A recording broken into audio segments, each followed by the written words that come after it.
So this is how I know how to work translators for MLL students or multi-language learners. So these are my slides that I want the student to use in English. My student, as you know, speaks Spanish, so I've already translated the worksheet in Spanish for him.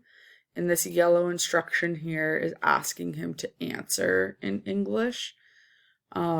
So what's going to happen is on the slides, which they may need help opening the laptop, getting to the slides through Brightspace, and then being shown these steps. So under extensions, you can go to add-ons, get add-ons, slides translator, but I already have it downloaded, so mine shows up here. So I'm going to click slides translator and then translate text box. And it's going to pop this up open on the side. I switch it to Spanish.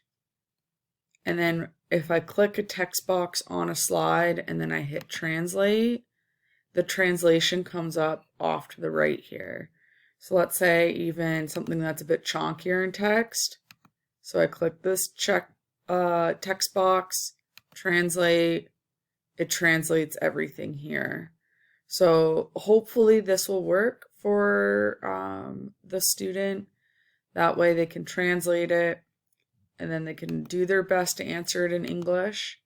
I've also found that DeepL is a better overall translator than like Google Translates. So then they can switch this and type it in Spanish and then have the English translation to then put here. You may have to check in frequently to make sure they understand that.